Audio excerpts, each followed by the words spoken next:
Hello, thank you for letting me join in as a panelist. This is the interpreter Murtado.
Here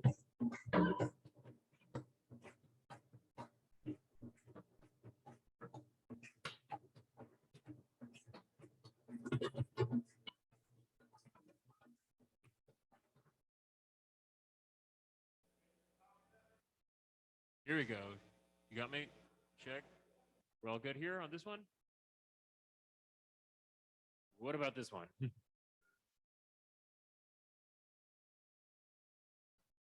Can you hear me now on this? You got it, 1, 2? All right.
The Amistad Awards will start shortly.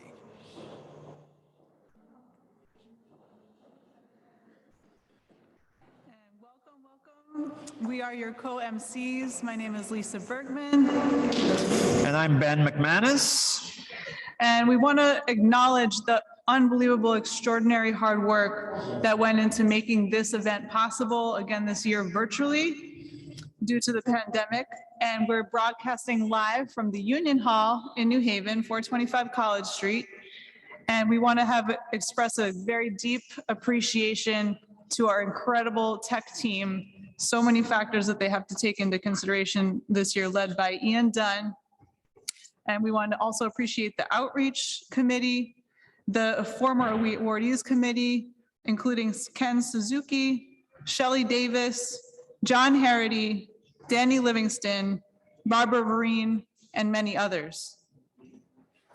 The proceeds from the program book benefit the award-winning People's World, whose stories and analysis give voice to the lives, struggles, and victories of working people.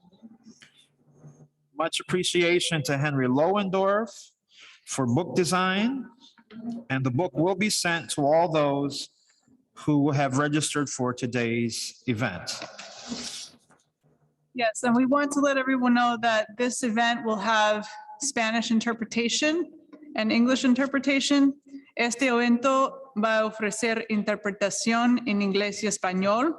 So if you are not bilingual, we invite you to follow these instructions quickly to listen to any interpretation. So if you have a Windows or a Macintosh computer, you want to go to the bottom of your screen. You're going to click on a circle that looks like a globe, and you're going to click from that globe on the language you would like to listen to, either English or Spanish. And we recommend that you do not click mute original audio. That might make it a little bit more challenging to hear. So if you have a regular computer, you're just going to go to the globe on the bottom of your screen and select the language you want to listen in. If you are on an Android phone or an iPhone, In your control panel, you're going to also see 3 dots that say more on the bottom right-hand screen. You can from there choose the language interpretation button and indicate which language you would like to hear. Again, we do not recommend clicking on mute original audio, and then you can click done. Si usted no es bilingüe, usted puede seguir estas instrucciones para escuchar la interpretación en español. Y entonces, si usted está en su computadora, puede hacer clic en el globo que aparece al fondo de la pantalla, y ahí en el globo puede indicar cuál lenguaje usted quisiera escuchar durante el programa. Puede escoger inglés o español, el idioma ahí. Y no recomendamos que usted haga clic en Mute Original Audio, ¿ok? Y si usted esté en su teléfono, si sea un Android o un iPhone, también ahí en los controles, como al fondo de la pantalla, hay 3 puntitos en donde se puede seleccionar More o Más, y ahí puede elegir el idioma o el lenguaje que quisiera escuchar también. Ahí puede escoger español.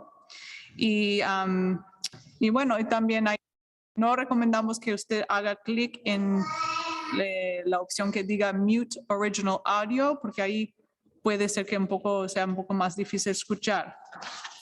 Queremos agradecer, we want to really thank the Tilde Language Justice Collective and our interpreters today, who are Ron Garcia Fogarty and Angie Segarra.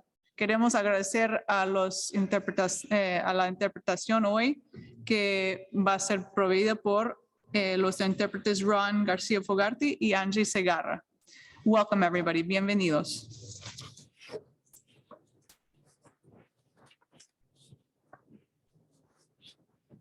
Welcome to this extraordinary virtual People's World Amistad Awards 2021, Making Good Trouble. Together we rise for a hopeful future. Today's featured performer is the trio Afro Algonquin, led by composer and bandleader Lee Mixashawn Razi, along with drum set doyen and teaching artist Farwan Aklaf, and master percussionist, performing artist, and teacher Brian Jarawa Gray. Afro Algonquin began in the 1970s with the intent to celebrate the fusion of Afro-American and indigenous music of the Americas. We open today's program with one selection, and following the awards, we will enjoy a full concert broadcast live from here at 425 College Street, New Haven. Afro Algonquin.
Thank you.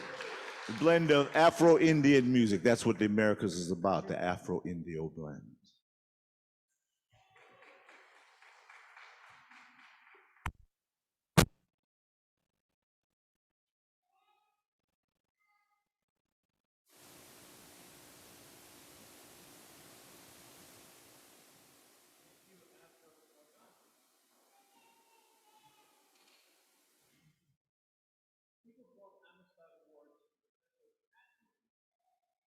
Three allies who personify courage, unity, and vision for a better world. The awards embody solidarity against the politics of hate, bigotry, and division, while inspiring the possibility of winning bold solutions to transform our nation on behalf of working people for a sustainable, equal, and peaceful future. This year, the awards are held on the occasion of the 102nd anniversary of the Communist Party USA.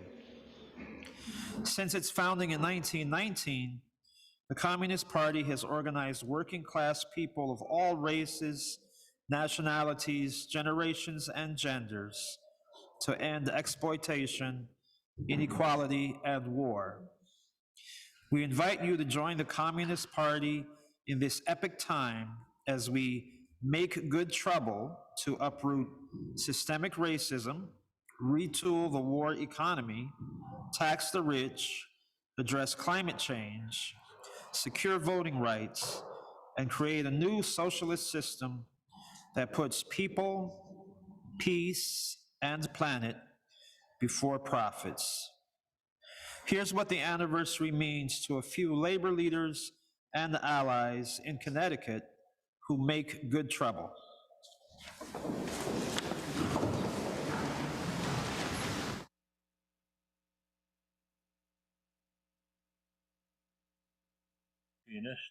And had worked maybe for about a year as a shop steward in the shop and a rank and file activist. I had heard that there was a group up in Buffalo, New York, out of a union local, and is at the initiation of the Communist Party, had called for a massive rally in Washington that year of all of labor. And I went to the director of the machinist district that we were part of, and I said I thought that we ought to get involved and that it was going to be an important event. And that person said, "Oh, no, don't worry about that. That will never amount to anything. So it's not anything that we have to get involved in." Well, that turned out to be almost 1 million trade unionists rallying in Washington, D.C. for Solidarity Day in 1981. And our own district, my machinist union district, ended up sending 50 buses of members, 2,500 members, down to Washington for the day for that rally.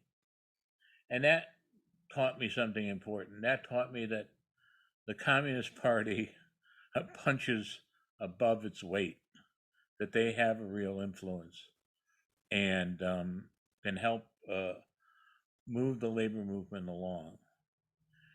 And from that time until this, I've always taken some time to work with and confer with folks who were in the party, and I've appreciated their strategizing, their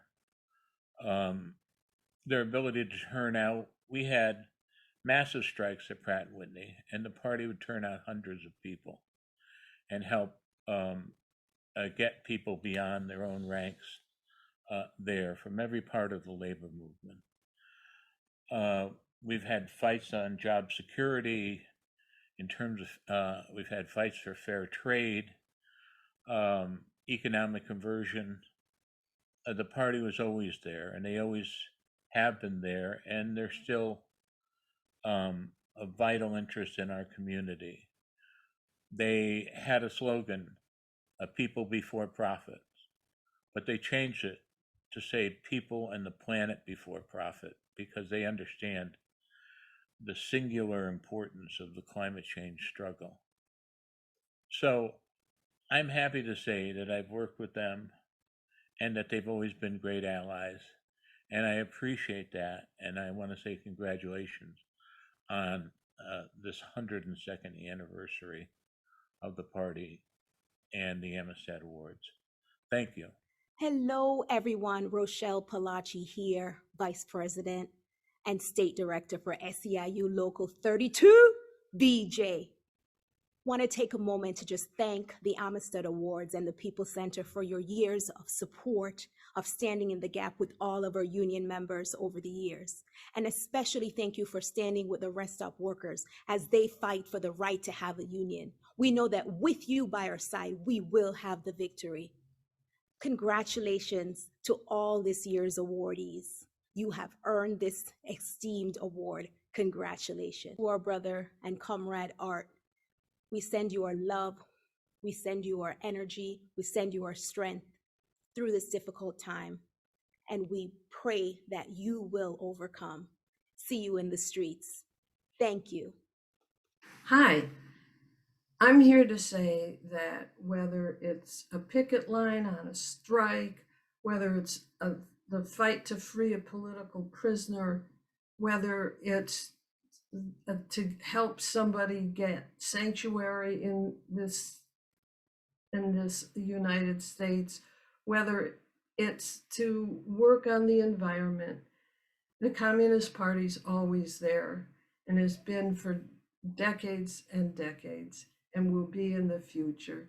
So congratulations to all the awardees today of the Amistad Award, and congratulations to the Communist Party, and best wishes to Art Perlow. Thank you. This is Kit Salazar Smith sending greetings to all.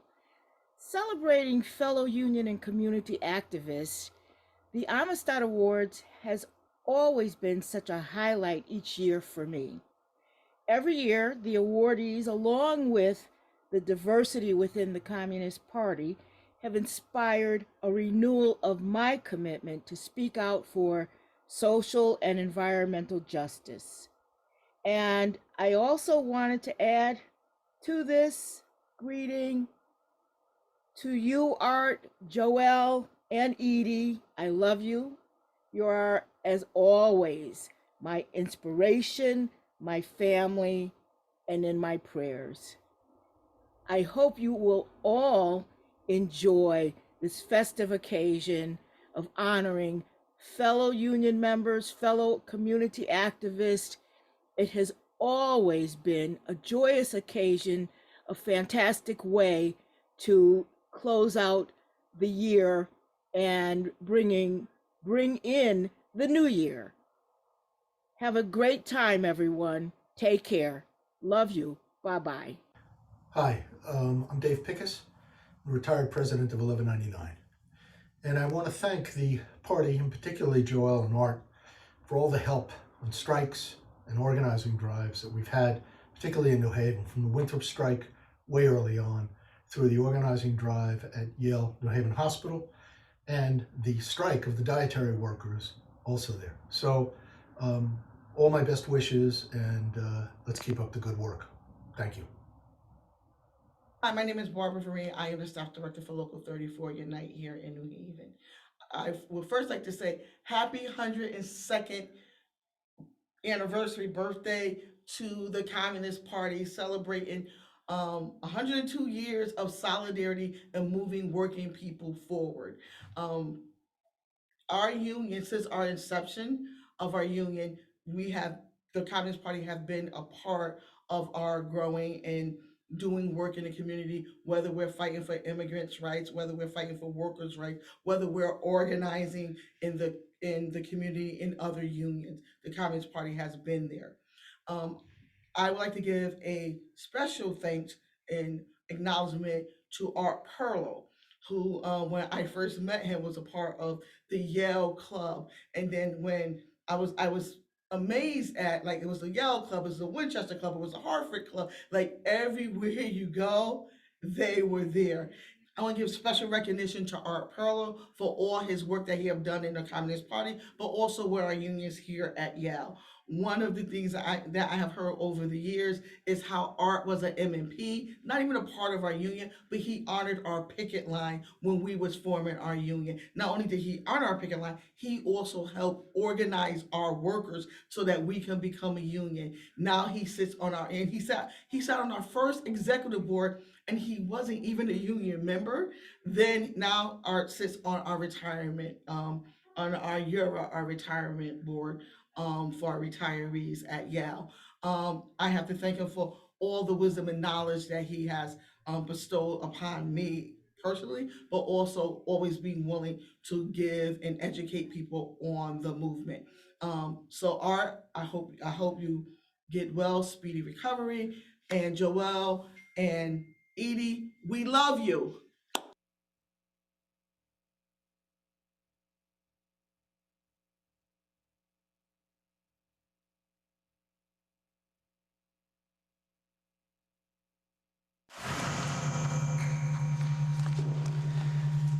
Thank you all. This is a beautiful tribute from all of our labor leaders honoring how important the Communist Party is in our movement, not just in Connecticut, but across the whole world.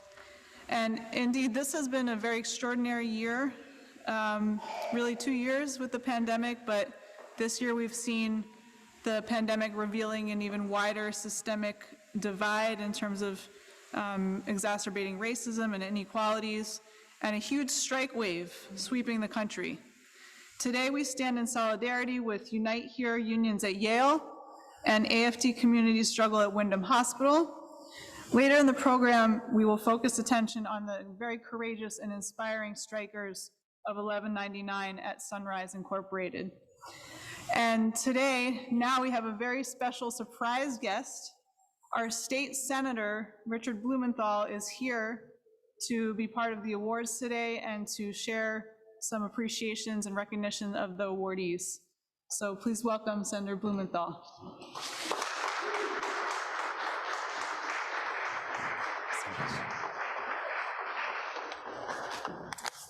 Thank you so much.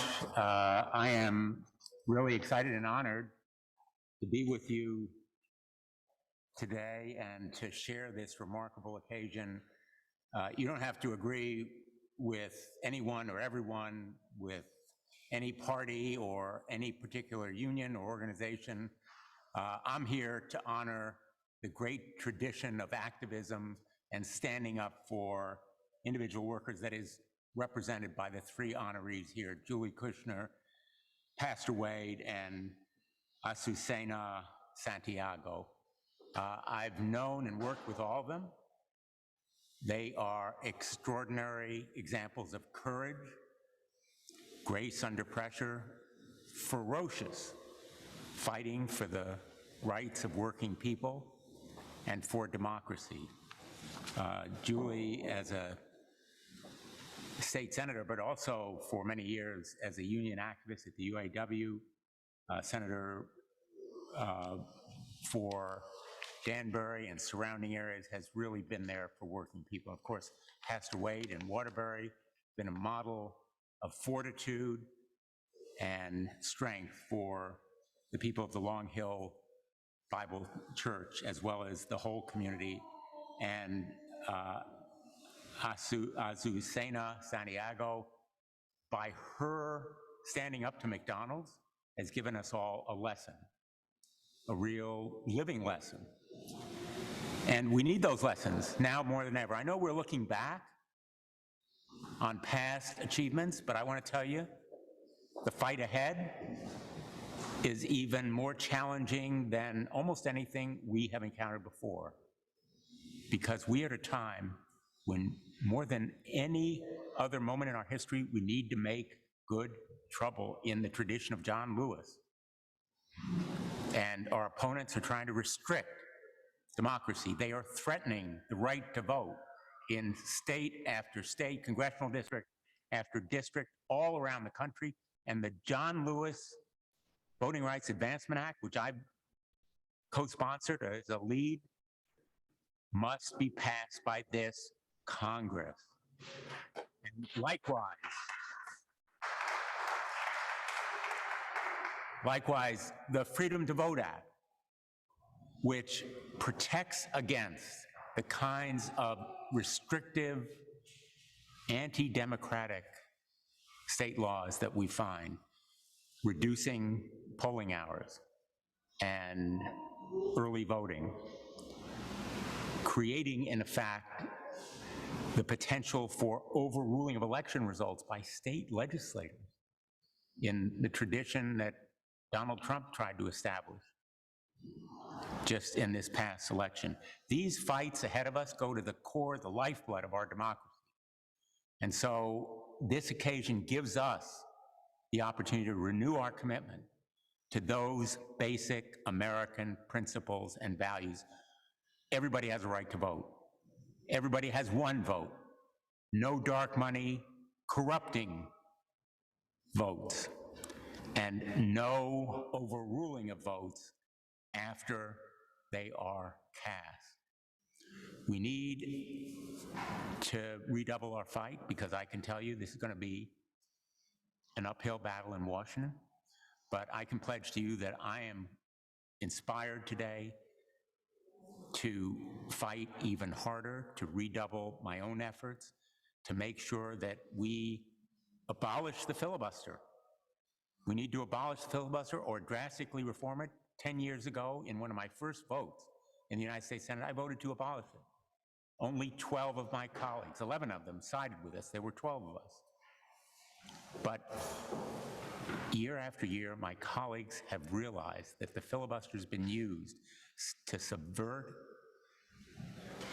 the will of Americans, to give a small minority a veto power, in effect, over majority will, and it has been misused by Republicans again and again and again. We can't allow them to continue to do it, to subvert democracy. So there is a lot to be working for in economic justice, in racial equity, in establishing a $15 minimum wage. I mean, really, in the United States of America, $15? It ought to happen nationwide, and to hold corporations accountable for the basic treatment of the American people. We need to look at our entire tax system, beginning with Build Back Better, which will cut prescription costs in healthcare, provide universal free pre-K, expand daycare, provide dental and hearing and eyeglasses to Americans, a raft of investment in human beings, much as we're investing in the physical infrastructure, now turning our attention to economic equity. This agenda requires us all to work together. And I'm looking forward, as a Democrat, proudly as a Democrat, to making sure that in 2022, we re-elect Democrats in the Congress and elect more of them, because that's going to be key to making sure that we have an equitable, fair, just America. Thank you for fighting for it. Thank you for your help and support over many, many years. And again, my congratulations to these great honorees. Thank you for allowing me to participate. I have for each of them a certificate of special recognition from the Senate of the United States, which I will proudly allow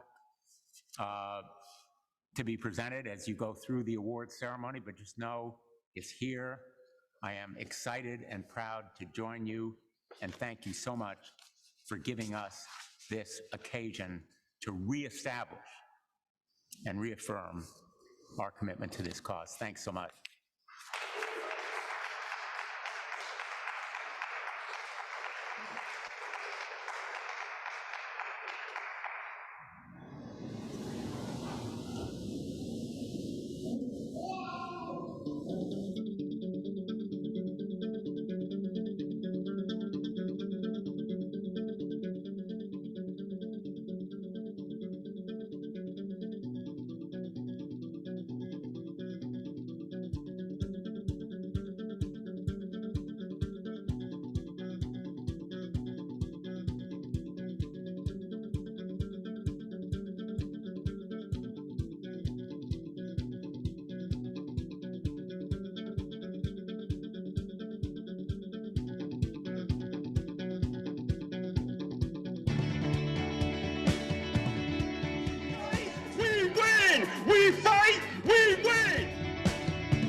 takes to protect our union standard, our work, and to make sure that Yale honors its promise to hire New Haven residents in good union jobs.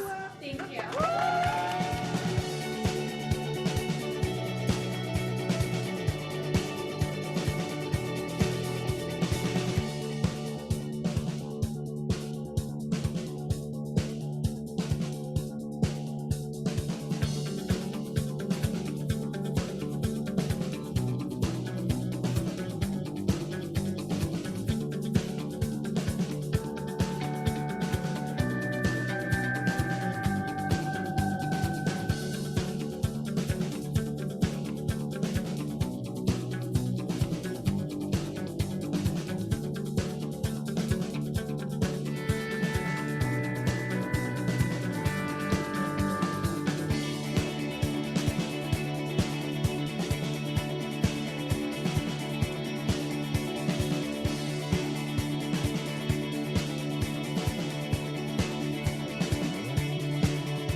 We knew we had to do something to stop Hartford Healthcare. The Wyndham community was under attack by this heartless chain. Our mothers and babies had their care ripped from their arms. Hartford Healthcare didn't ask the community, and they didn't follow the law. They just shut down our labor and delivery unit.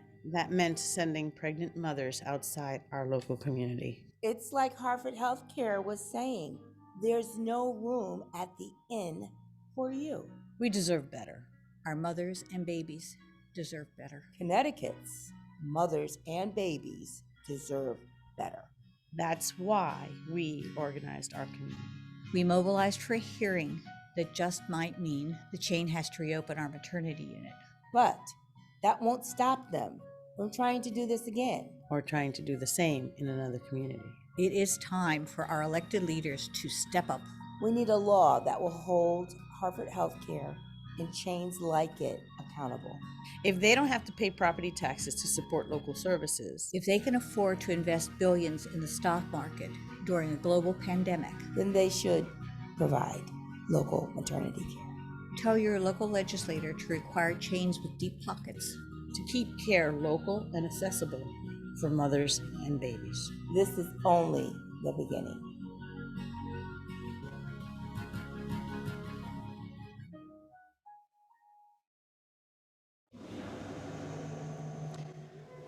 So, what a wonderful more videos from our powerful labor movement. And to get us ready for the award presentations of the Amistad Awards, we're going to get to enjoy some songs from Camila Guisa Chavez, who will be up in a moment. And Camila is an organizer in the Semilla Collective in New Haven and a co-director of Havenly, an organization in New Haven dedicated to building the community power of immigrant and refugee women. And in both roles in her life, Camila is passionate about organizing with her community for justice. She has Mexican and Colombian roots, and she was raised in the Bay Area. And when she comes up, she's going to share with you a few words about the song she's going to perform today.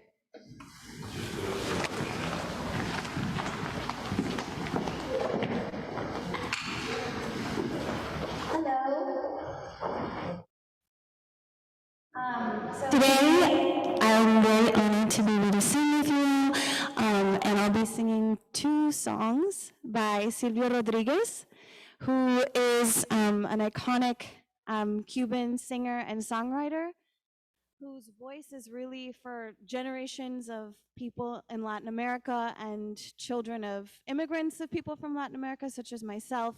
His voice is really it's symbolic of love and hope in revolution. And he's really known for songs that mix language, romantic language that you might use towards a person, with language that's romantic of and symbolic of his love for revolution. So his songs are really filled with love and hope and rage, and in a way that really kind of became a pulse of revolutionary movements in the 60s, 70s, and until today. So the first song that I'll be singing is called Días y Flores, which means days and flowers. And there's a refrain in the song that you'll hear, that you'll hear the words la rabia over and over again. And rabia in Spanish means outrage. And he's talking about rage at, being under daily life under capitalism, and rage against imperial nations and violence. And yeah, I hope you enjoy the song.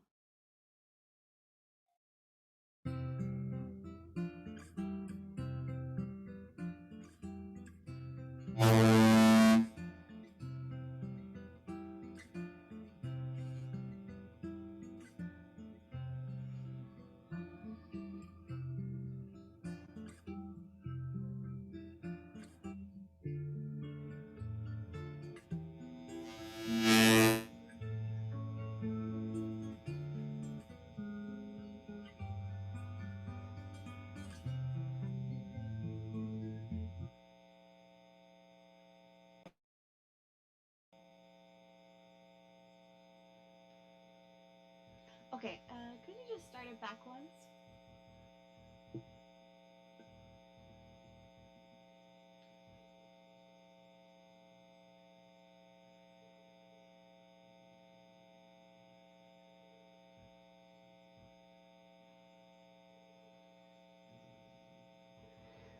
Si me levanto temprano, fresco y curado, claro y feliz, y te digo voy al bosque para aliviarme de ti. Sabe que dentro tengo un tesoro que me llega a la raíz.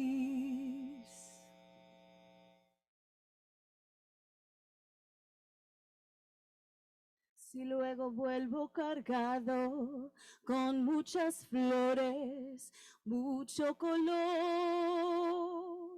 y te las pongo en la risa, en la ternura, en la voz, es que he mojado en flor mi camisa para teñir su sudor.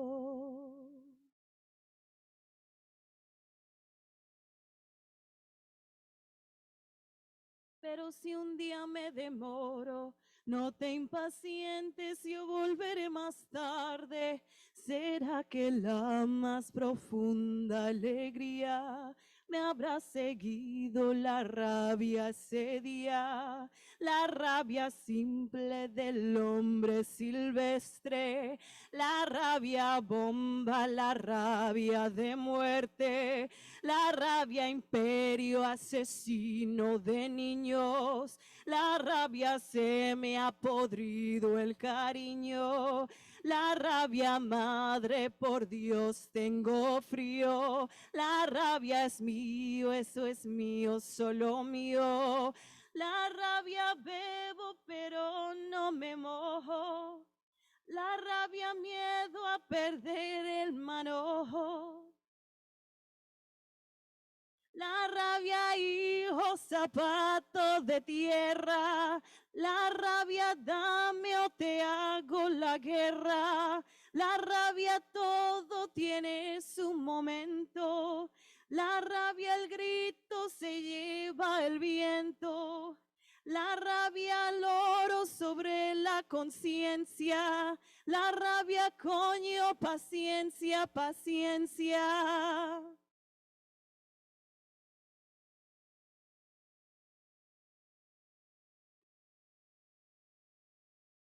Mi vocación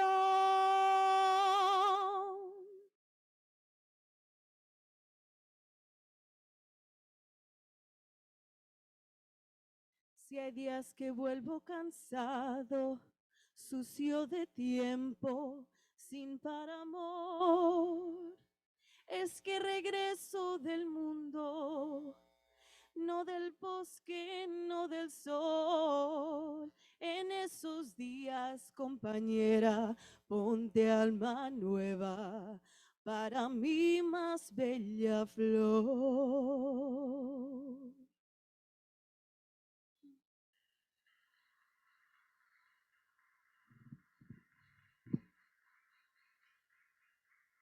I'm thinking maybe for the second one, I can come closer to.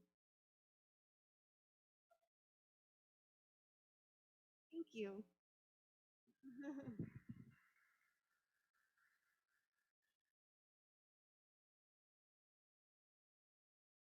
I can talk about the second song while we're figuring out some technical difficulties. So the second song is called Te doy una canción, which means I give you a song. And it, in line with what I was saying about Silvio Rodriguez, it's written in very romantic language, the way one might use towards romantic love, but it's about Cuba, and it's a love song to Silvio Rodriguez's Cuba and the political system that had just been won there. It was written in the 70s.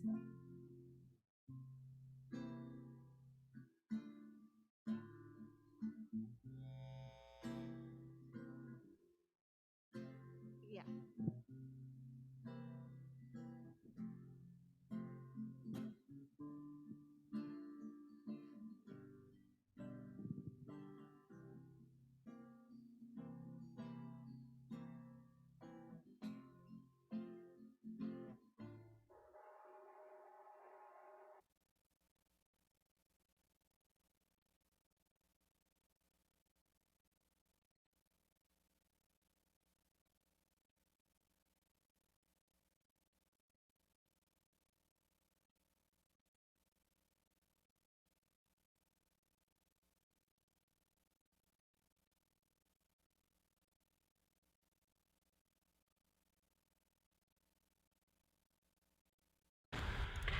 Ready? Set, go.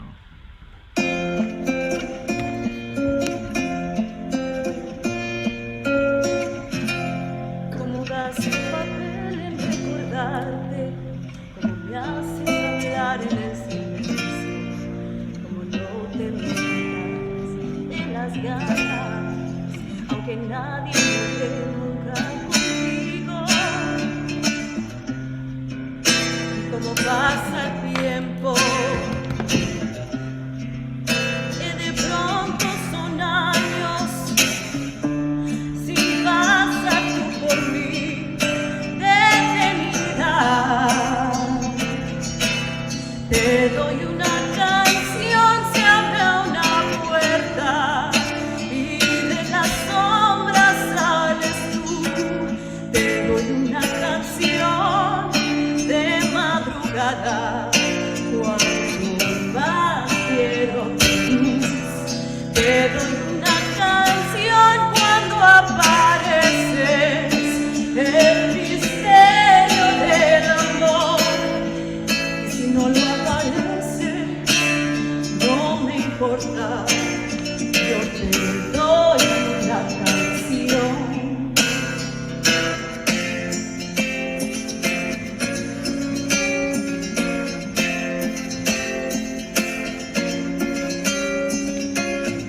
Si miro un poco afuera me detengo, la ciudad se derrumba y yo cantando, la gente que me odia, que me quiere, no me va a perdonar que me distraiga.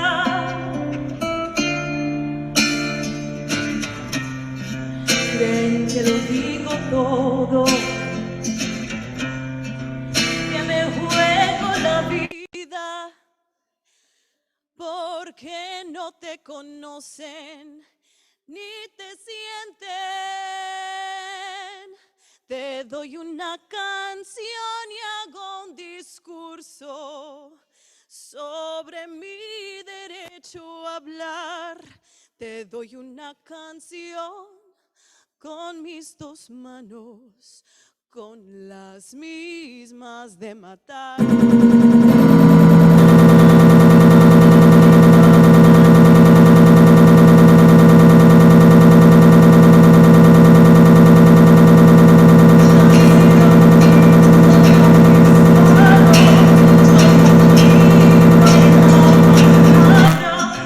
Una guerrilla,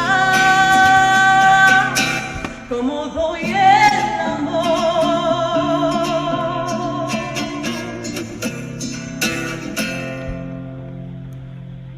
Thank you.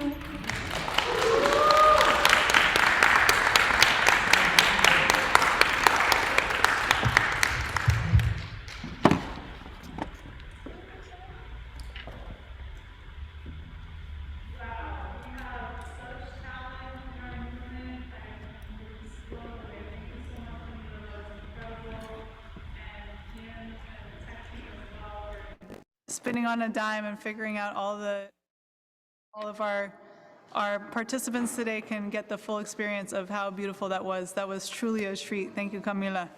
Woo!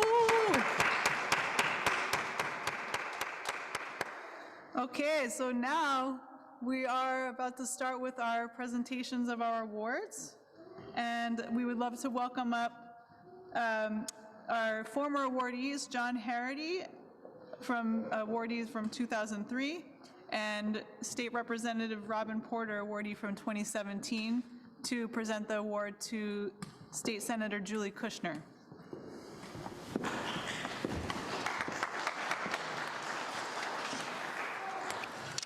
Well, good afternoon.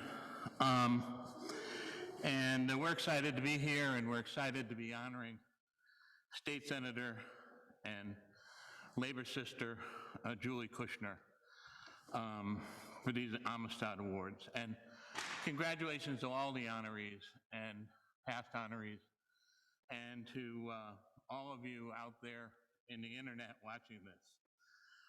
Originally, I nominated State Senator Julie Kushner for the Amistad Award for her remarkable work as the chair of the Labor Committee this year, helping pass a bill that significantly raises worker and social justice standards for renewable energy projects, which a task that she shared with my co-presenter, the co-chair of the Labor Committee.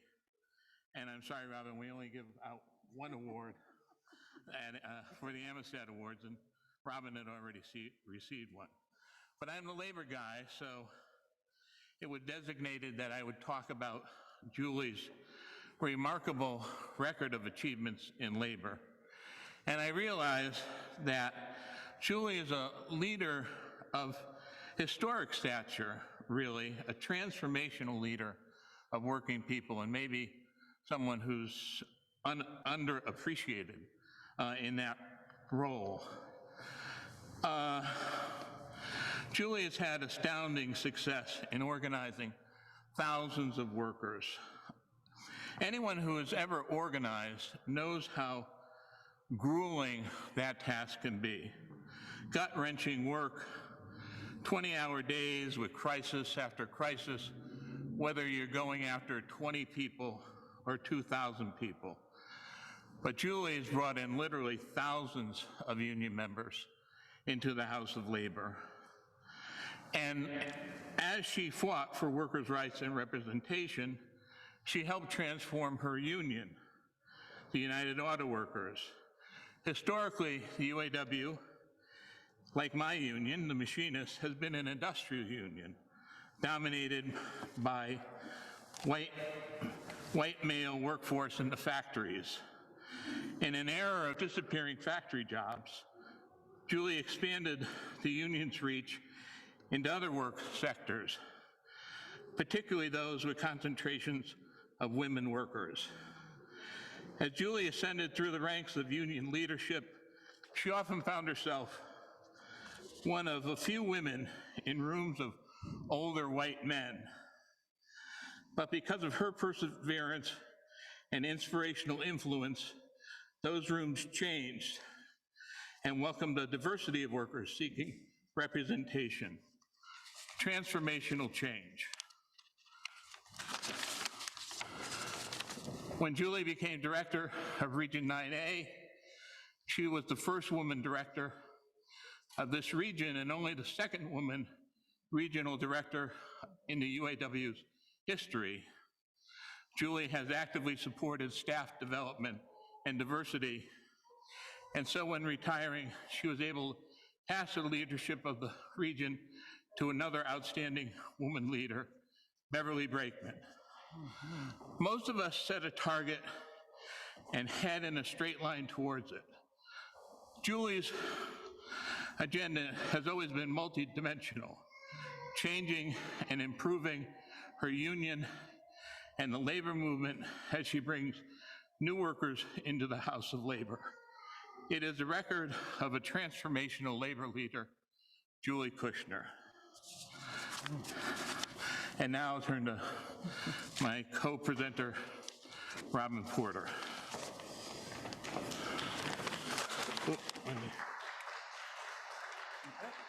Yeah.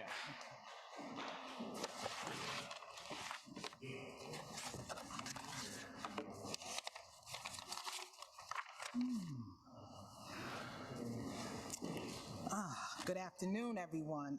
First off, congratulations to all the honorees that are here with us this afternoon. But I am privileged and tremendously honored to have my co-chair, what I will call our superwoman, Wonder Woman. Come on up here. I don't even know where to start. I've only known Julie for a few years, but I did do a little homework. And I have to tell you, I have been most impressed with your legacy in labor. The work that you have done, outstanding. And John spoke a lot about it. You know, she was able to go in these rooms and turn these rooms into something that looked more familiar to her through a female lens. And for that, I am especially appreciative. Your hard work, your dedication, your commitment to the labor movement, and two, the movement of women and equity, racial justice, you name it, you've been there on the forefront with me. And you all know that Senator Gomes had this seat before Senator Kushner came along. And those were some really big shoes to fill. And it gives me such great pride to say today that you have exceeded all expectation, all expectation. We've done some great work together. And this is a testament to girl power. Right? I'm serious. This is what it is about. When we talk about girl power, we have two women that have been able to pass the most bills out of that building during a pandemic. The Labor Committee did that. Yeah. We did that. We did that. And I always say that teamwork makes the dream work. And you're looking at the manifestation of a dream for me, because it's always been my desire to make sure that we're moving this state forward when it comes to labor. And I couldn't have asked for a better partner in labor and in this movement than Senator Kushner. And just really quickly, I want to give you an idea of some of the things we were able to get done, especially this year, because you all know we did the $15 minimum wage, we did paid family medical leave, woohoo, which is now accepting open enrollment and starting on January the 1st. People that have been approved will start to receive paid leave and job security. So, yes, Senator Kushner. We've done the Crown Act. That is hair discrimination, which is really important for women of color. That was the first bill out of our committee this year. It was a carryover from last year because we got hit by COVID, but we got that done. We did wage disclosure and salary, and that was for vacant positions where employers have to tell, you know, people how much the wage position is and what that range is. And we also put it where it would be applicants and employees with a wage range for particular positions. We did the COVID-related worker recall rights, and this is a big shout out to New Haven because they led at a local level. We came in, we took it to the state level, so the employees that have been impacted by COVID and laid off will get called back first. That's what we call equity. We were able to do a workers' compensation where we expanded that to not only include the police and the fire, but we also did it to include DOC, the dispatchers, right? We think of post-traumatic stress disorder as something that you see, but it's also something that you can hear. And these 911 dispatches deserve to be included in that. We also did a prevailing wage for public work projects, which was a big deal. breastfeeding in the workplace. And we also were able to tighten up on public employee unions and what we know workers deserve and the access that we should have as folks that represent them on the union level. So with all of that being said, that's just a little bit of what we did this year, but just to give you an idea of how hard this woman works. And at this time, we want to present her with this fabulous award. To this phenomenal woman, we present to you the Amistad Memorial. Beautiful. It is beautiful, and it is huge. Wow. Almost as big as you and all you do. Yes, and on the back, John, you have what it says on the back? The People's World Amistad Award, Julie Kushner, State Senator, 24th District, and Chair of the Labor Committee.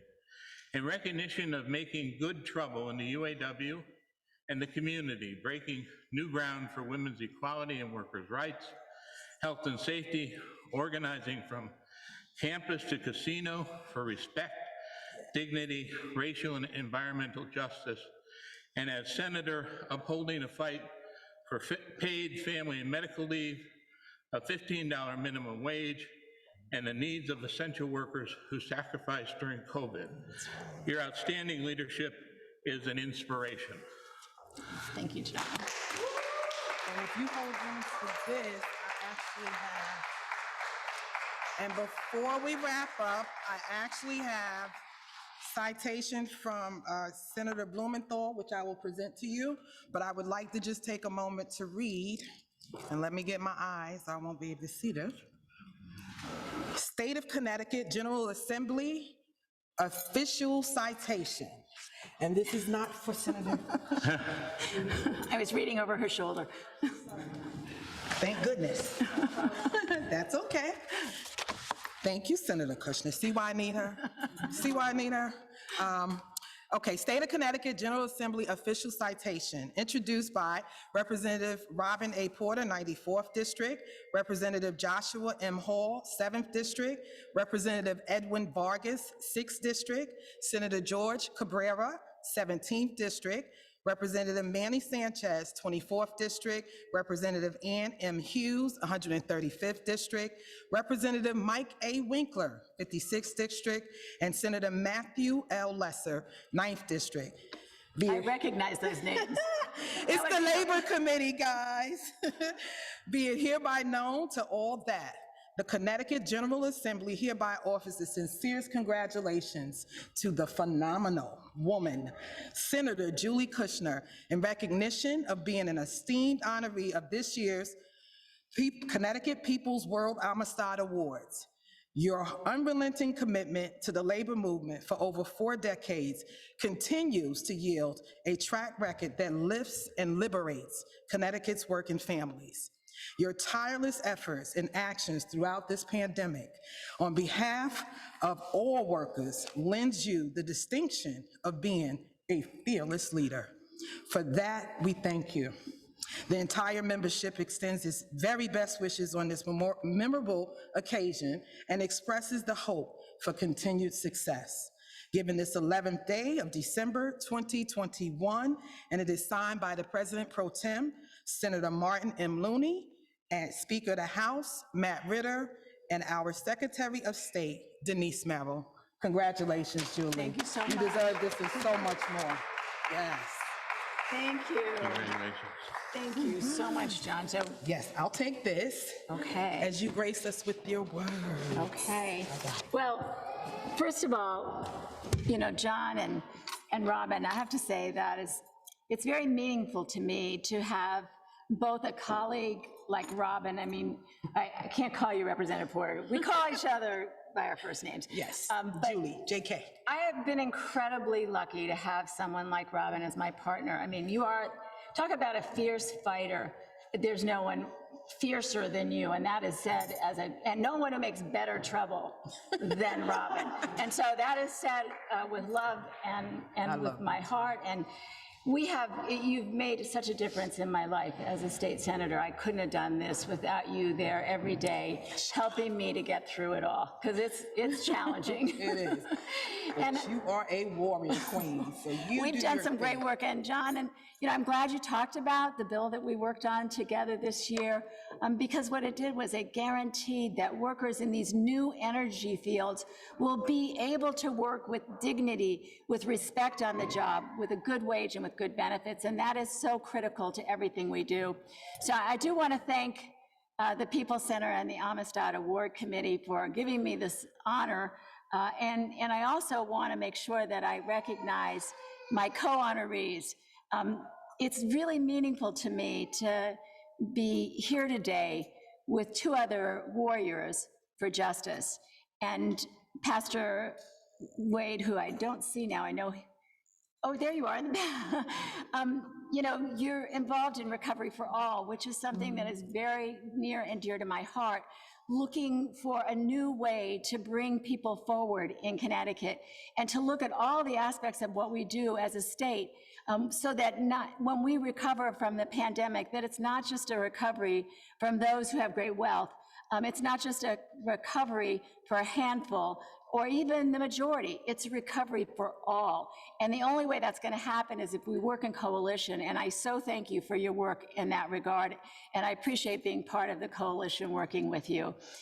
And to my sister, felicidades, mi hermana, Santiago, I can't see you right now.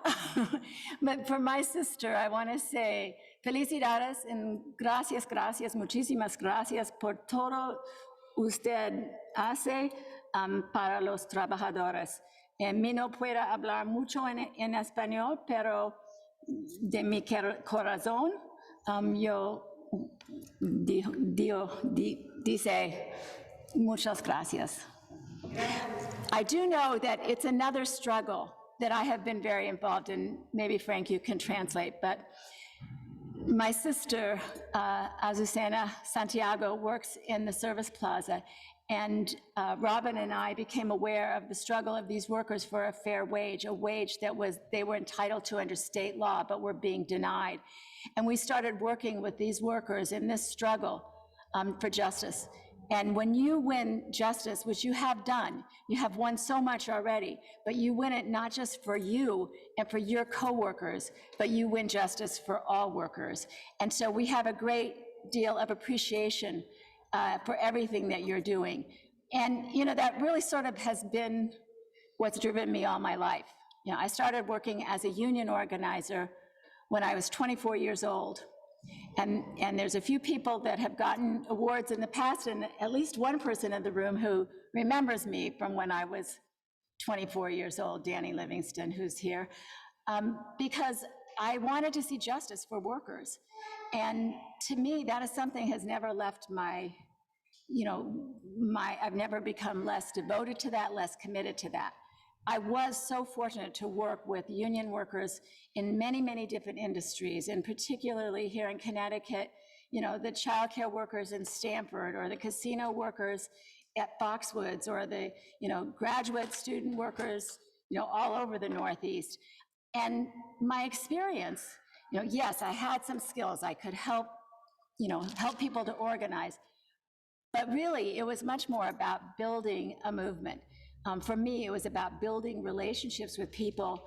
And what I got out of that is decades and decades of friendships and deep bonds that will never go away. I was retiring from the UAW in 2018, and I had assumed I would go on organizing workers. I figured I would, work pro bono or be a consultant or something, but I would continue my work as a retiree. And that never happened because I got recruited to run for the state Senate. But what I have found in the state Senate is that there's this incredible opportunity when we elect people who prioritize working families, when we elect people who share our values, then the possibility of making change for so many is real. And I said this the night that we won the $15 minimum wage as the new minimum wage in Connecticut. And what I said was that I had negotiated contracts for 5 workers and for 5,000 workers, but I had never been in a position where we actually gave a raise to 332,000 workers in the state of Connecticut.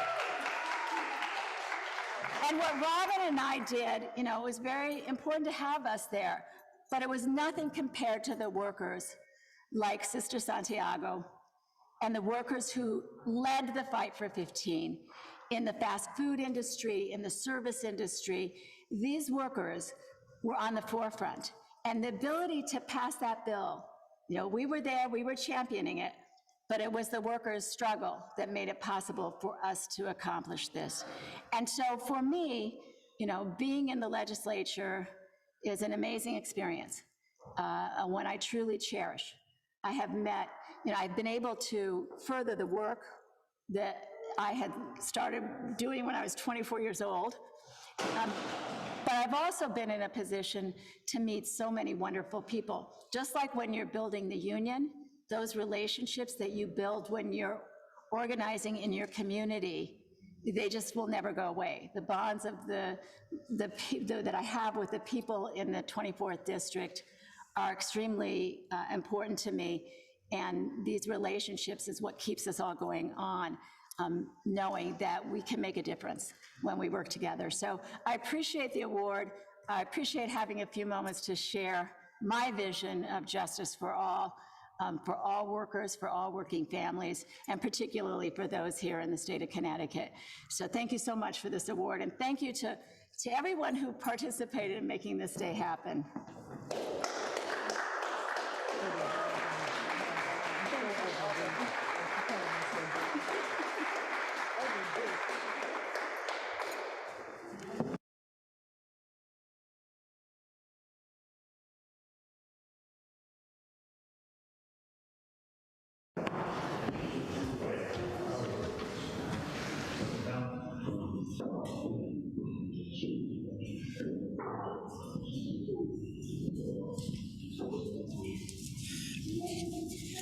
Congratulations again to Senator Kushner.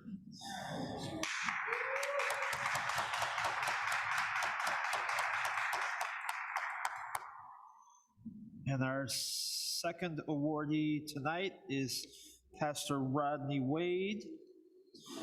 And the award will be presented by Rob Burrill, president of 1199 SEIU, and he was a recipient of the Amistad Award in 2020.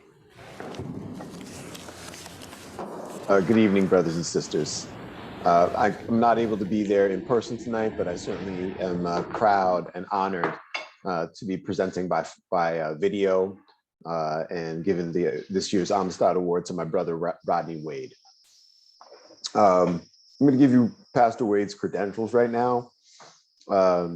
Pastor Wade is senior pastor at Long Hill Bible Church Incorporated, where he's a leader in the fight for equity in Connecticut, working with the Recovery for All campaign. He is an articulate, energetic, and visionary leader on the cutting edge for this generation. A son of the church and a union member, a son of the church and a union member. He often says, "The church showed me what love is, but the union showed me the power of a collective voice." He has served churches in Connecticut, California, Nevada, Ohio, and Indiana. With over 20 years in ministry, he has tried to bridge the gap between the sacred and the secular by speaking truth to power. Armed with a commitment to personal development and leadership, Pastor Wade is committed to social reform and bringing the resources of the church to bear directly on the problems of the less fortunate. Pastor Wade has taken seriously the words, "The Spirit of the Lord is upon me, because he has anointed me to bring good news to the poor and liberty to those who are oppressed." Workers' rights, healthcare, education, economic resources that support everyday people are high on his list of priorities. He's the executive producer of Wade's Word of the Day, a daily online talk show. He sits on a number of boards, and he's married to Shakira Wade and has a beautiful and growing family. And now that I've given you Pastor Wade's credentials, I just want to say a little bit about the man If you've ever had an opportunity to see this man speak truth to power, you really had an experience that you're going to remember. He is courageous, he is intelligent, he is principled, he is humble, and really he is a treasure to movements for racial and economic justice here in the state of Connecticut. My comrade, my brother, Pastor Rodney Wade.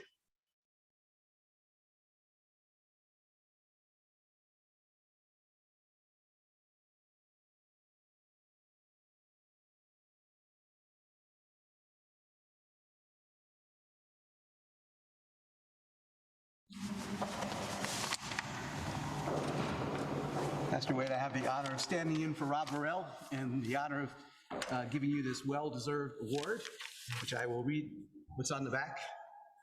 Pastor Rodney Wade, in recognition of your dedication, vision, and powerful voice as church leader, union member, and coalition builder, making good trouble in the fight for equity, organizing, raising up Recovery for All Coalition, and speaking truth to power on behalf of the oppressed for workers' rights, healthcare, education, and economic resources that support everyday people. Your outstanding leadership is indeed an inspiration. Congratulations. Thank you so much.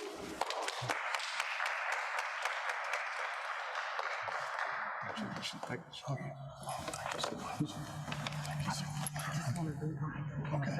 you.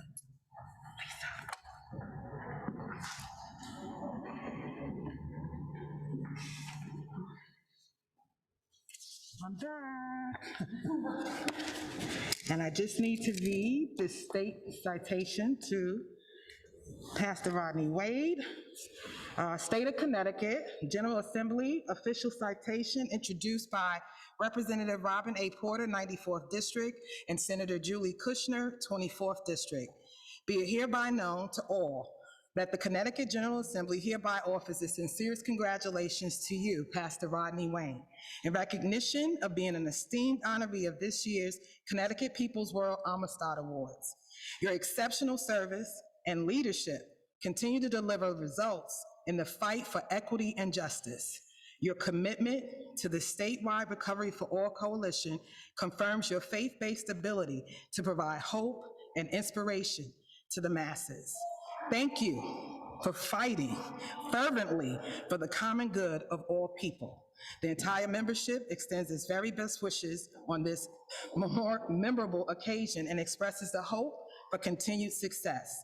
Given this 11th day of December 2021, signed by President Pro Tem Martin M. Looney, Speaker of the House Matt Ritter, and Secretary of the State Denise Merrill. And there's also a citation from Senator Blumenthal for you. Thank you so much. You're welcome, and congratulations.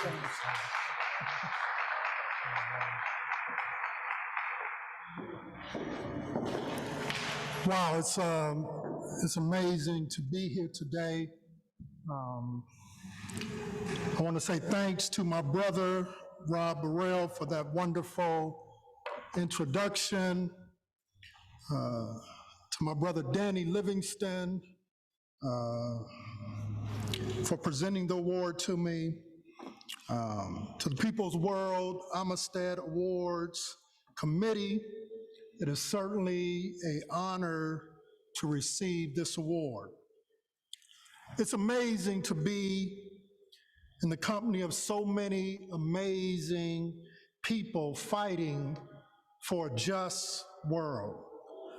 To all of the winners today, we celebrate you for all of the great work that you're doing to make Connecticut a better place to live.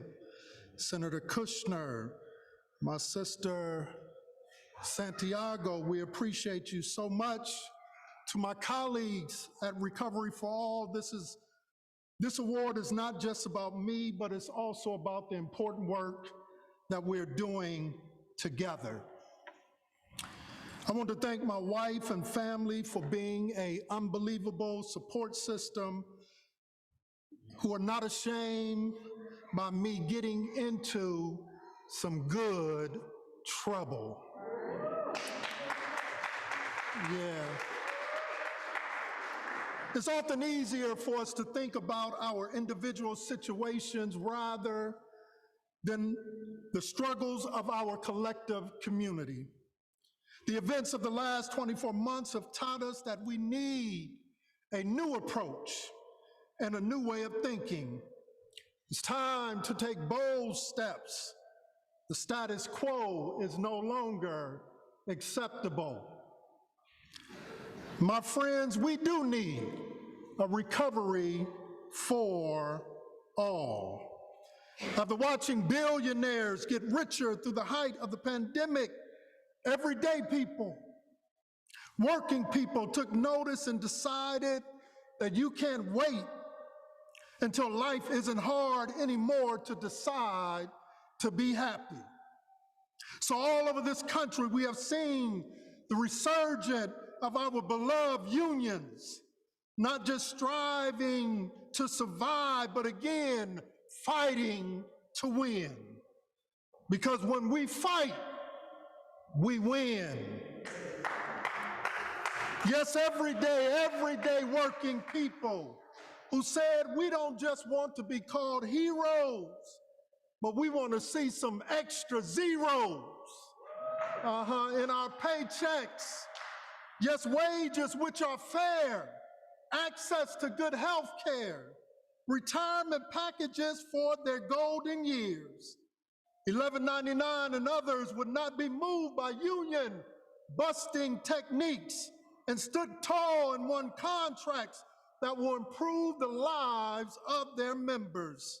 Starbucks workers, Kellogg's workers are helping to put the strong back into union strong. But be clear, 2021 has been a year where we saw nonprofits and labor and faith communities push back, stand up, work together, demanding a recovery for all. Dr. Cornel West said, and I quote, "To accept your country without betraying it, you must love for that which shows what it might become." This monument to the genius of ordinary men and women, this place where hope becomes capacity, this long halting turn of no into yes, needs citizens who love it enough to reimagine it and remake it. Bishop Dwayne Roaster said, "We can either be prophets of resistance or chaplains of the empire." So right here in the state of Connecticut, we need more prophets like Senator Kushner and like Sister Santiago, more prophets like Representative Porter and Senator Winfield. We need more prophets like Rob Burrell and Seth Freeman and Reverend Josh Pollitt and Jameen Davis and others who are not afraid to tell it like a TI is. That Connecticut pervasive income inequality, which is entangled profoundly with this perverse racial inequality, is a sign of the crisis in our collective moral and spiritual life. Yeah, we need a recovery for all. We don't need more empathy, but policies that directly benefit the 99% of the state of Connecticut. Yes, Senator Winfield was right. Equity requires revenue. And so, my friends, we do this by meeting this extraordinary time, these extraordinary needs head on, and by providing services for those that need them the most. By challenging corporate greed and demanding that the rich pay their fair share. We do this by putting our focus back on meeting the needs of human beings, not just the ones who live in gated communities, but everyday folk in Hartford, Bridgeport, New Haven, and Waterbury. We do this by the way that we live, move, and treat our neighbors, because I am my brother and my sister's keeper. We do this by changing how we police our communities, by providing funding for educating our children, mental services for those who need it, reinvesting back in public services and community colleges. Consolidation stinks. By supporting women's right to choose to do what they want to do with their bodies. That was a good moment to say amen. We do this by changing our definition of what it means to live the American dream. Because I don't know about you, I don't want no picket fence to keep everybody out. Matter of fact, I'm gonna tear it down and invite everybody in. Turn on some Frankie Beverly and Mays and blast it loud. Happy feelings in the air, touching people everywhere. Plenty of love and everything. Listen to the people sing. That's the party of my choice. Make America great? Hell no. Build back better, maybe, but just don't be shady, because we ain't crazy. My crew at Recovery for All is damn sure not lazy, and we won't leave until everybody's free, and we won't sleep until everybody's free. We need a recovery for all. Thank you so much for this award. We appreciate you so much. God bless you. God keep you is our prayer for you. Thank you.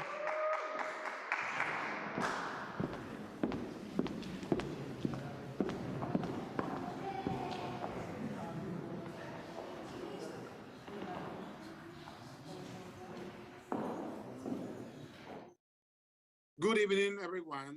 Buenas tardes a todos. My name is Alberto Bernardes, district leader of 32BA SEIU in Connecticut. I'm sorry I could not be with you in person to celebrate our wonderful maker of good trouble, Azucena Santiago. Tonight, Azucena will receive an Amistad Award from Ciro Gutierrez, a longtime member of local 32BJ, a recipient of this honor himself as I am. Like Ciro and me, and like the majority of our 5,000 union members across Connecticut, Azucena knows the difficulties of coming here as an immigrant, struggling to survive on low-wage work. Our members find dignity and stability through the power of collective bargaining. We believe Azucena and all workers, all working people deserve the same. Since she arrived from Mexico in 2008, Azucena has worked in non-unionized factories, cleaning jobs, and fast food jobs. When we met her in 2019, she had just begun working for McDonald's, owned by Roger Facey, in the I-95 Millburg Service Plaza. For decades, workers at McDonald's, Subway, Chipotle, Dunkin' Donuts, and other Service Plaza outlets earn only minimum wage with few or no benefits, despite the standard wage law that guarantees them far better compensation. Barely a week before COVID-19 arrived in March 2020, Azucena testified in front of the state legislature labor committee headed by New Haven Representative Robin Porter and another of tonight's honoree, Senator Julie Kostner. Azucena told the committee about how management had been cutting her hours since she began publicly demanding better conditions. Over the next year, she fought hard before the National Labor Board, somehow supporting herself and her young daughters while working just 1 or 2 shifts a week. In April of this year, NLRB finally ordered Facey's McDonald's to return Azucena her hours with back pay. Roger Facey couldn't get Azucena to leave, so he left himself. Instead, selling all his interstate stores recently. In the last year, thanks to fighters like Azucena, workers at all McDonald's on the interstate have begun to earn better wages. The fight isn't over until all workers on the interstate get the same, plus the right to join a union. But tonight, we honor how much heroes like Azucena have sacrificed and achieved for themselves, their family, and for all low-wage workers in this difficult time. Azucena, I salute you, I congratulate you, you deserve it. Un aplauso entonces por Azucena Santiago, por nuestro miembro que le va a presentar su premio, Ciro Gutiérrez, y muchísimas gracias por estar con nosotros. One moment, I'm sorry. Excuse me, everyone. We just wanted to remind everyone at this time again about the translation function in your Zoom. So if anyone at home needs translation for any part of the presentation, just look for the globe on the bottom of your screen, and you can make sure that you're in the language that you prefer.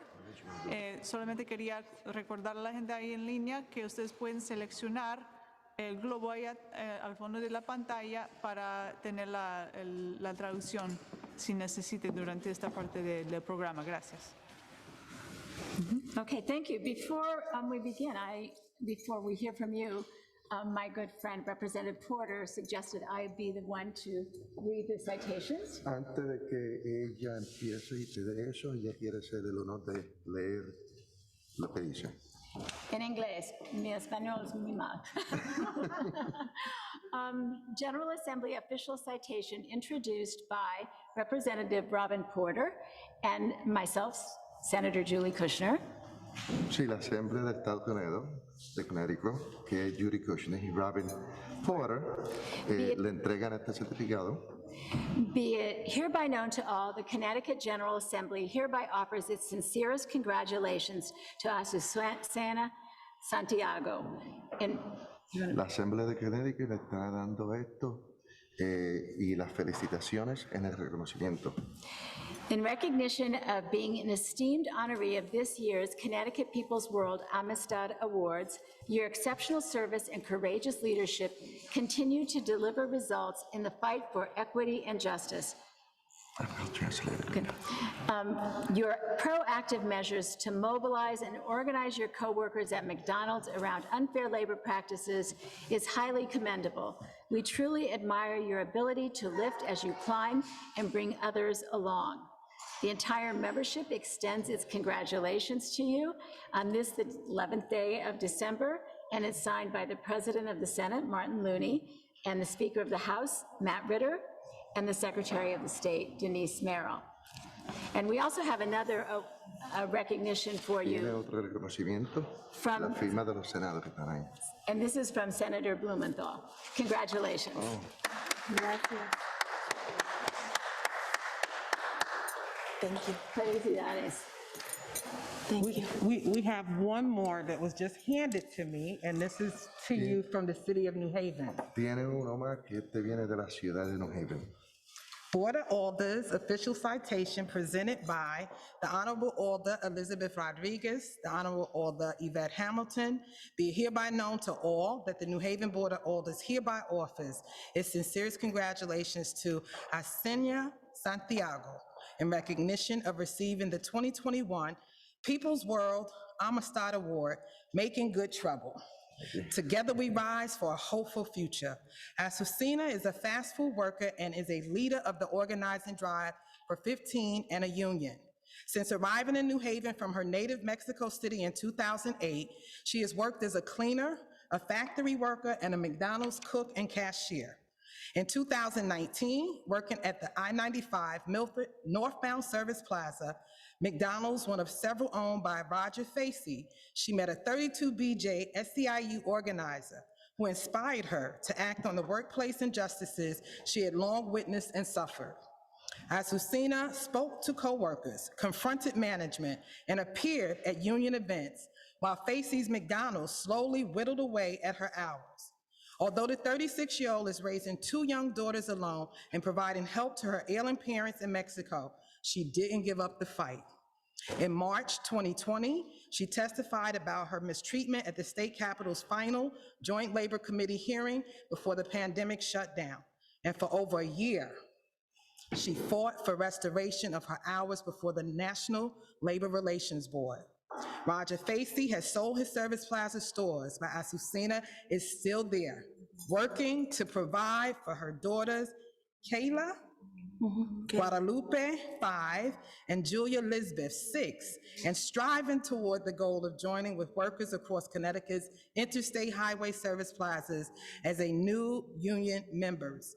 For all her courage and perseverance, we present her with this aldermanic citation from the New Haven Board of Alders, given this 11th day of December 2021 via Zoom as a virtual program, and it is signed by President of the Board, Taisha Walker-Myers, and City Town Clerk, Michael B. Smart. Thank you. You rock. You rock. Wow.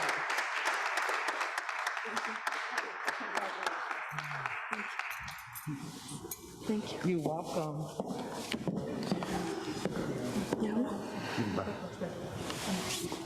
Dale.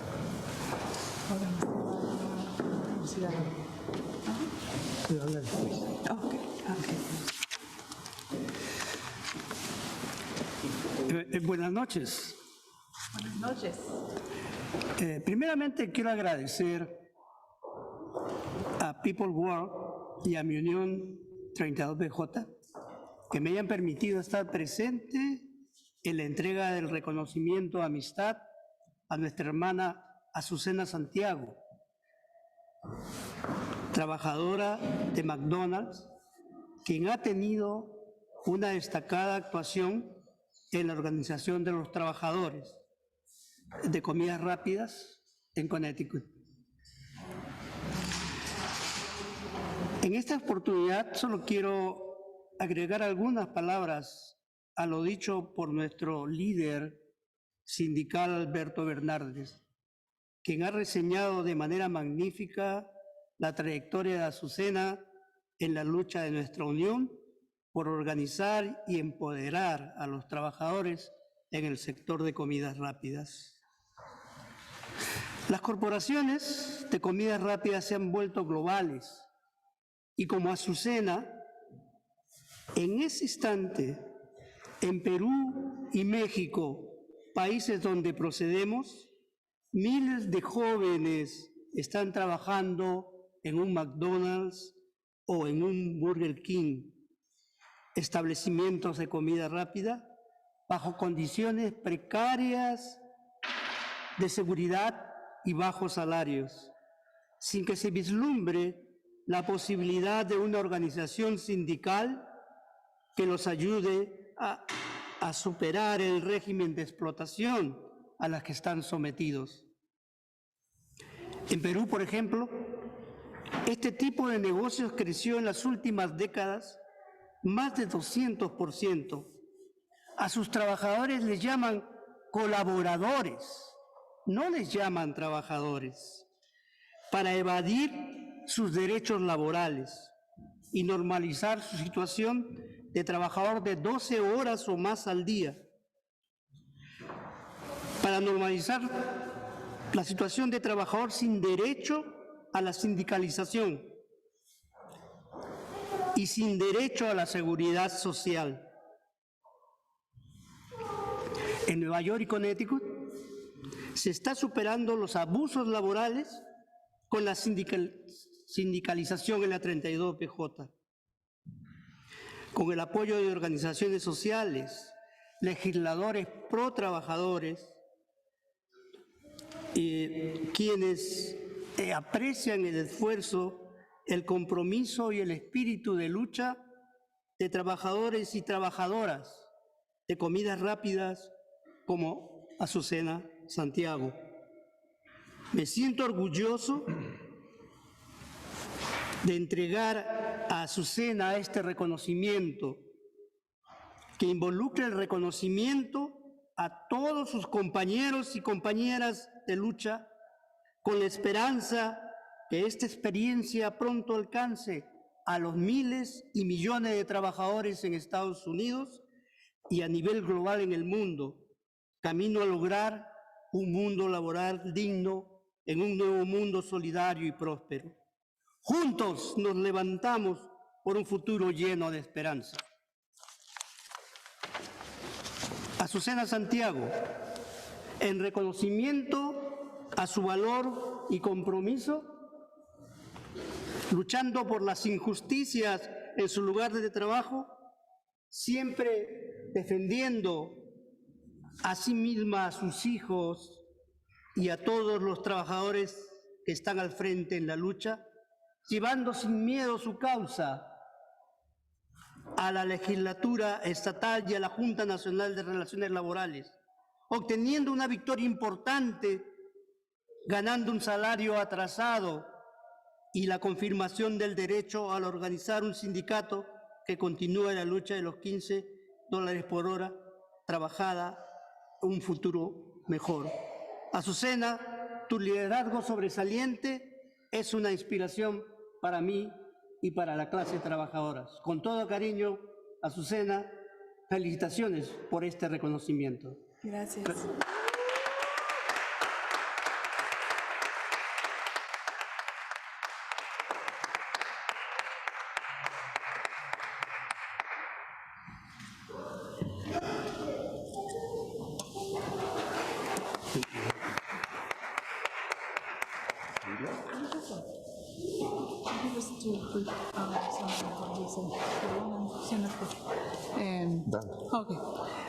I'm just for the folks who are here in-house, we know that folks at home that you all had your interpretation, but just briefly to summarize some of what Ciro was saying to present to Azucena. He was speaking about the courage that it takes to take on these huge global fast food corporations. These are not corporations that are only here in the United States. They're going all over the world and driving down the standard of labor, of safety, of what it means to be a worker. He was saying even in Peru, they don't even call these workers workers anymore. They're calling them collaborators to basically undermine the work of these workers who are producing this food every day. And so to be a leader with the courage like Azucena has is extraordinary, and we feel very, very proud to honor her on this day, taking on these corporations that are really trying to undermine all workers in the world. So thank you so much.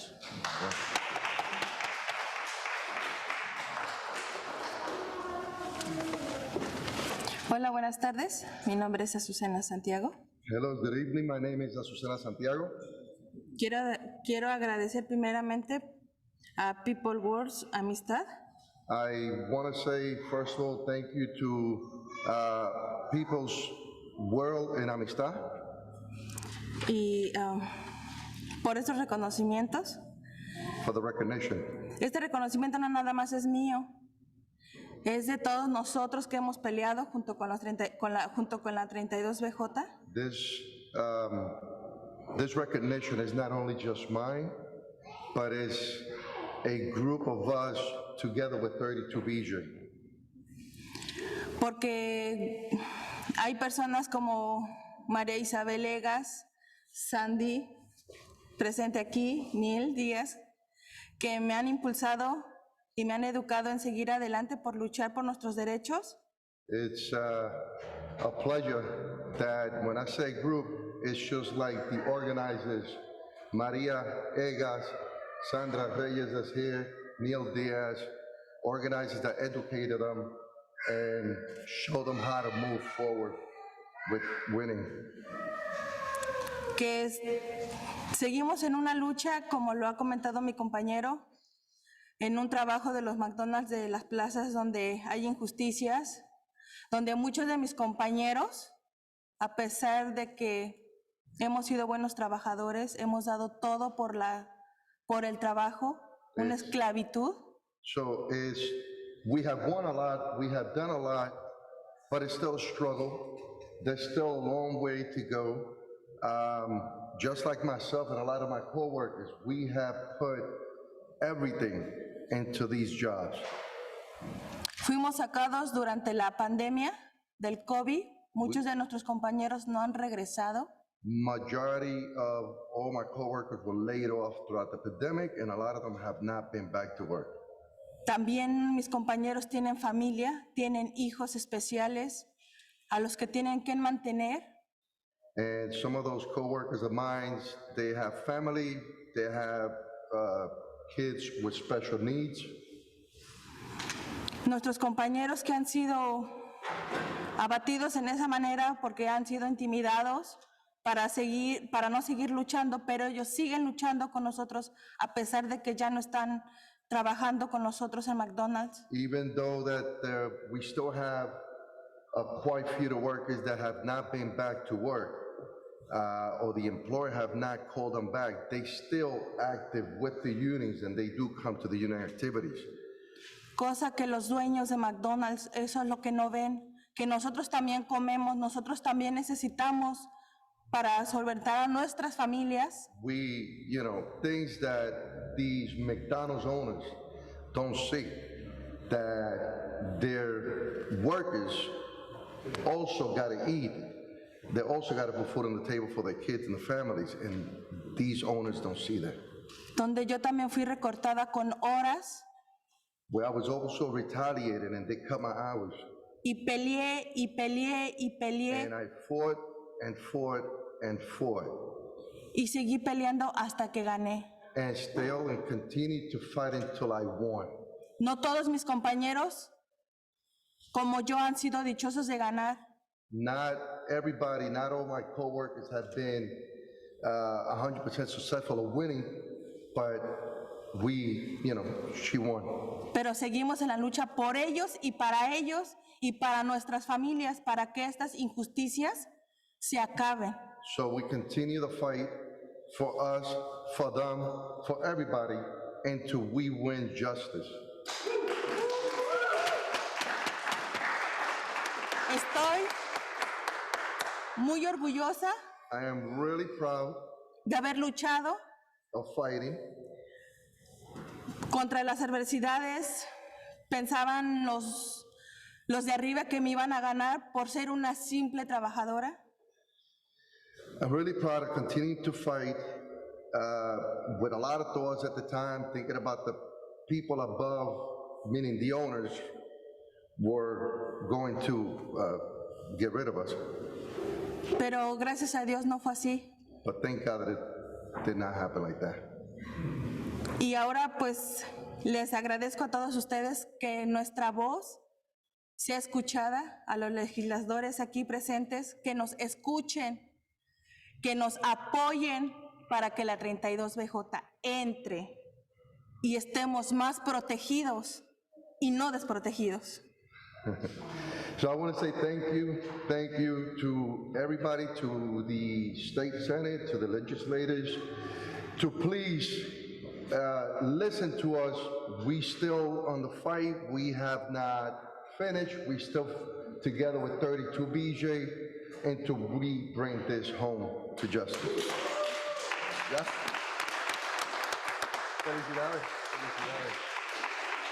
Gracias. Thank you. Thank you.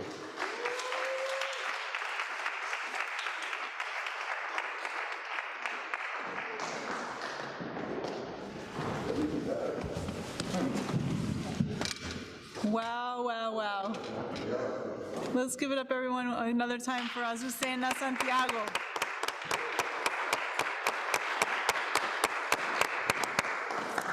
We truly have an incredible group of awardees this year, and I think it's a special honor to have a leader like Azucena, who's on the very front lines, front lines of the fight for 15 and union struggles in this country right now, given all the environment that we're living in. And there were several mentions already tonight of John Lewis. Senator Blumenthal, when he was here, mentioned John Lewis. And just as John Lewis marched and fought and refused to back down for voting rights, like we have to do again now, he also said, always making good trouble. This is the time to march and fight and refuse to back down until equality, equity, in addition to equality and social justice, are achieved in voting rights, healthcare, employment, housing, education, climate change, and all parts of living as basic human rights, not only in this country, but all around the world, and recognizing the imperialism that exists in our world as well, that is undermining the labor and the environment across the world led by these corporations. And today's awardees confirm that when we fight together, we do win together. And together, yes. And together we can bring that day when systemic exploitation, racism, and war are discarded from the fabric of our nation. It starts with what we do now, what we do in 2022, and what we do every day in solidarity and unity. And we are going to need all of you in the fights ahead. If you're not already engaged with your union or community groups, this is the time to get engaged. If you are not already part of the Communist Party, we invite you to participate and contribute and join. There's more and more people talking now about socialism in this country as it becomes more and more clear that capitalism is not going to work for our future. We're at the crisis point, we're at the boiling point, and we have to find another way. So the door is open to you. I'm a member of the Communist Party. I love it. I think it's an amazing organization. And many of us here are very proud to be part of that organization. And we, together we're here. We are together going to continue to make good trouble. Together we rise for a hopeful future. And we look forward to fighting together with you in the year ahead.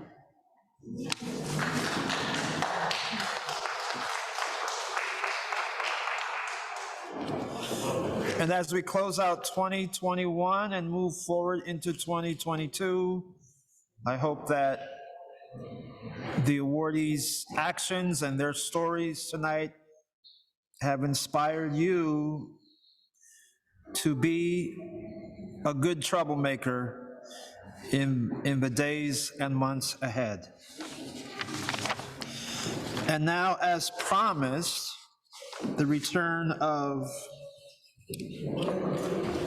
Lee Mixastron Razi, Pharaoh Aklaf, and Brian Jawawa Gray, Afro Algonquin. Thank you, gentlemen.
Atlantic time,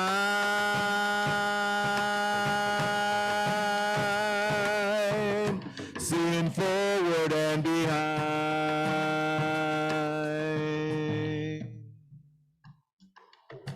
One love floats in harmony through the inner voice. Tidal forces do combine, unchain your mind.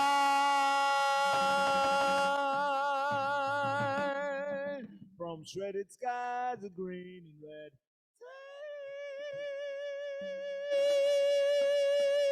take me to the deep horizon of a Roomba Atlantic. Well, Roomba Atlantic.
Atlantic time,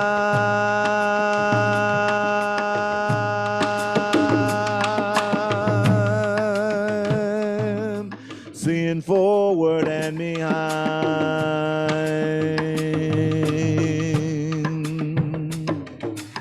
One love floats in harmony through the inner voice. Tidal forces do combine, unchain your mind.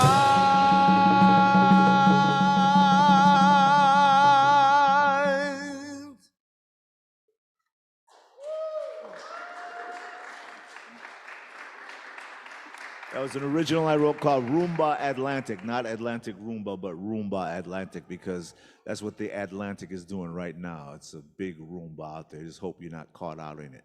So right now, but we are anyway, because the Atlantic comes over our head all the time. So we're gonna do a song by a favorite by a great Native American artist that you might recognize. Maybe you didn't know he was Native, but you might recognize it.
Purple Haze by Jimi Hendrix, inducted into the Native American Hall of Fame. Now, gonna do an original by me called Frigio because it's cold like that. It's about global warming, but we're not gonna say it like that because here's what it is. Hope you dig it. I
can feel those cool waves. Remind me. Cold upper Mississippi, also known as Minnesota, on the edge of the Arctic Circle. Planetary axis shift in this time of great floods. Oh yeah, the water is rising and the sky is falling, raining, snowing, blowing out everything under that great earth ocean.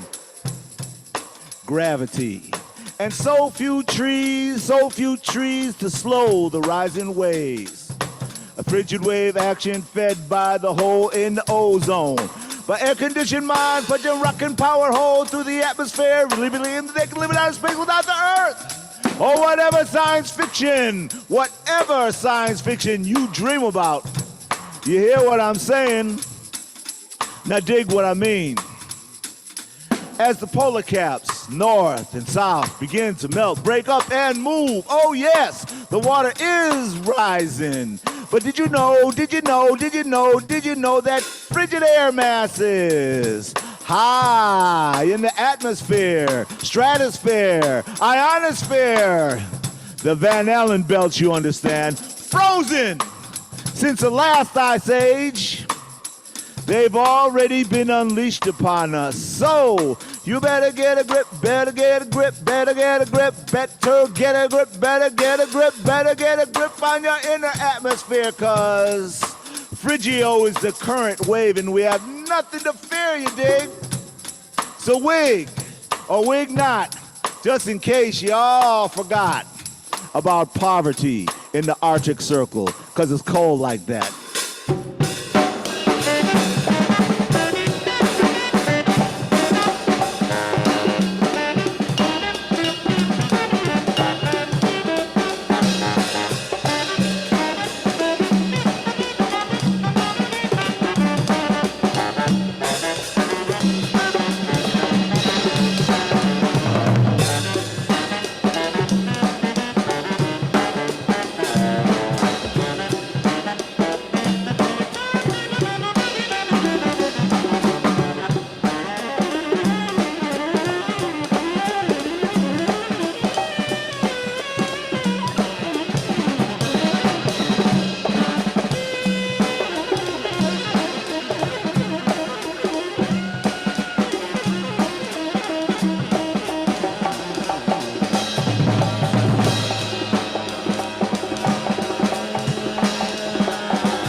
It goes like this. First, the theme goes.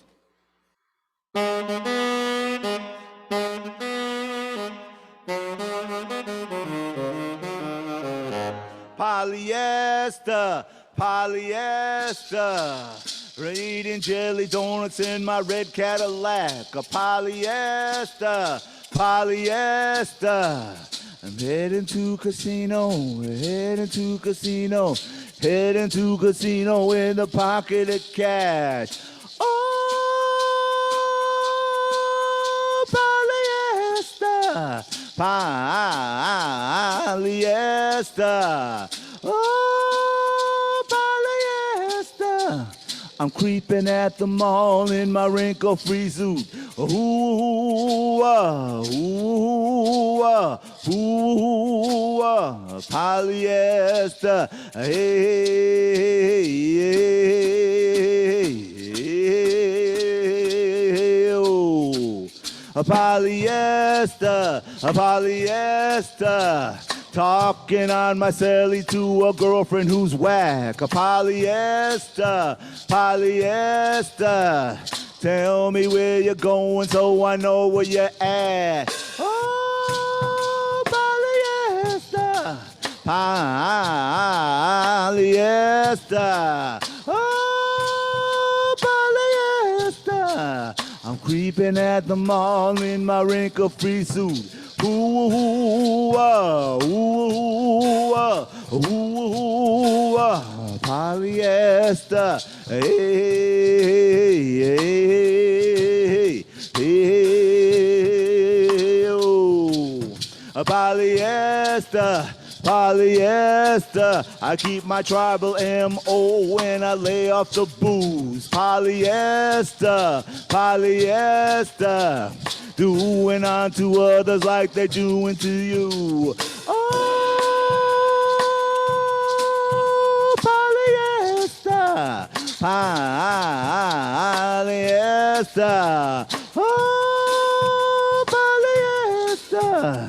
I'm creeping at the mall in my wrinkle.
Polyester, polyester. Fly the friendly skies in my wrinkle-free suit. Polyester, polyester. Doing unto others like they doing to you. Oh, polyester, polyester. Oh, polyester. I'm creeping at the mall in my wrinkle-free suit. Is that it? I mean, oh, okay. No, no, everybody's not. Okay.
Hi, everybody out in line.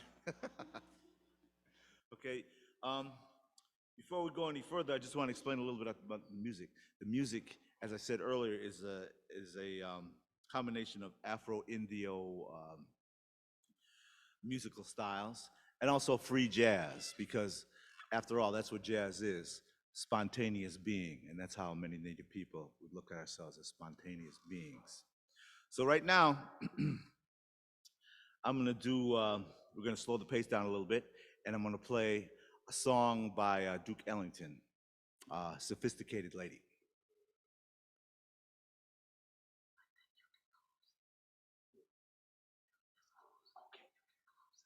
We're gonna close it off, yeah. Close it off, one quick one.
Thank you, Amistad. Thank you, all for being here.